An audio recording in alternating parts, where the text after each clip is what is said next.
Hi everyone, Lisa W. Rich here.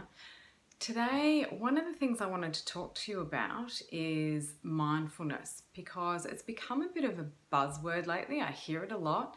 I hear people actually coming to me and saying to me, "Oh, I'm starting to do, your stuff." I'm like, "Okay, what is that?" "Oh, mindfulness." And when I'm digging into it, I'm finding that it's interchanged quite commonly with meditation, and they actually aren't the same thing. Meditation is a pathway to building your mindfulness muscle, I call it, but it's not the same thing. So, what is mindfulness? Mindfulness is being present and having an awareness of the present and what is important right now in this very moment.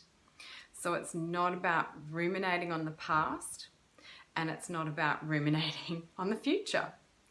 So when we build our mindfulness practice, what we actually do is create less stress in our lives because we are more in the moment. Now, we're still human beings and we will always think about the past and the future. It's very difficult to ever eliminate that, and you don't want to. You want to have goals in life and you want to learn from past mistakes or past experiences as well. And it's nice to have some lovely memories as well. We don't want to ever get rid of that completely.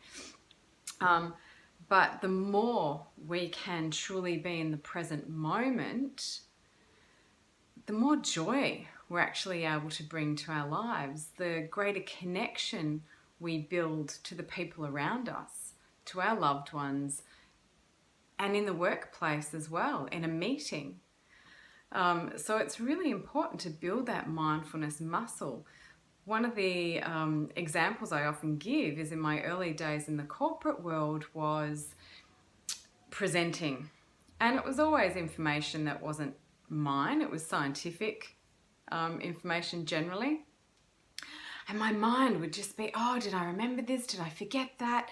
And you're constantly ruminating and you're never actually in the moment. You're never there 100% for the audience because you're constantly thinking about what you want to be talking about and the slides and so forth and your own performance.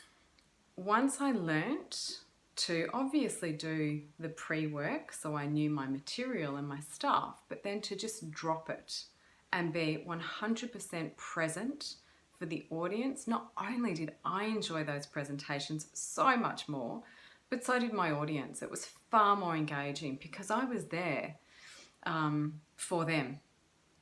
That's just one small example, but even when we're sitting down in the evening to a family meal and we've got our family around us or our friends around us, are we truly present for them? They're telling you about their day, the ups and the downs and excitements or whatever might have happened. Are we there? Are we present?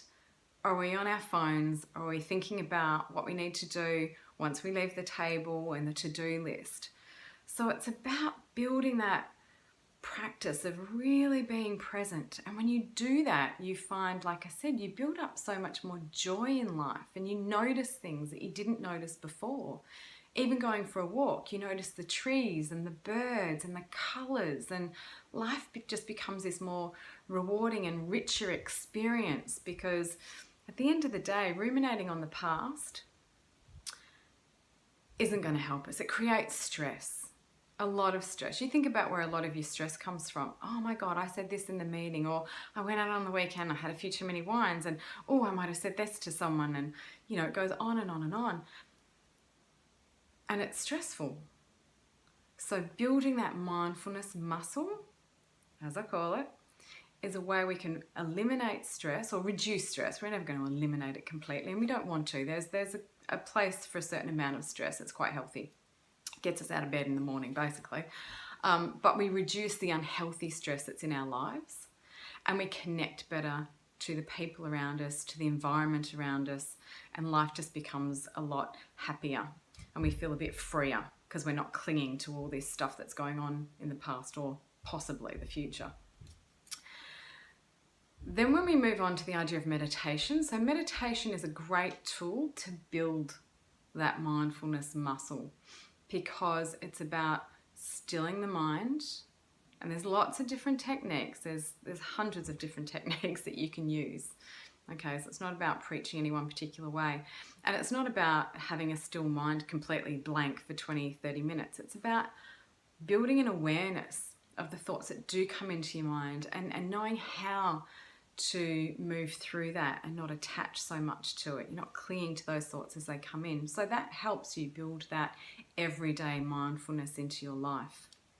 So I really just wanted to clarify that, because I hear a lot of buzzwords about mindfulness. Like, we're doing these mindfulness practices at work now. Okay, what do you really mean by this is what, I'm asking now, and I'm finding a lot of it, yeah, some of it is, but a lot of it's not. So I kind of wanted to clear that up. The other thing I did want to mention, so I've got my notebook here just so I don't go too far off tangent today. The other thing I did want to mention is on the 18th of November. So if you're in Melbourne, I am doing a mindfulness workshop. So I will put the link below in this post. But I'd love for you to come along if you're curious about what mindfulness is.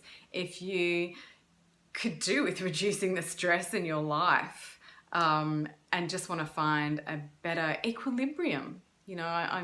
Balance is a good word, but sometimes that gets misused a lot as well. So just that nice equilibrium where you're able to enjoy more of life. If you're feeling overwhelmed right now and you don't know how to work through that, that'll be a lot that we address on the day. So by all means, check out the link below. And if you've got any questions or any feedback as well, please post it below. And much love to you all. Bye.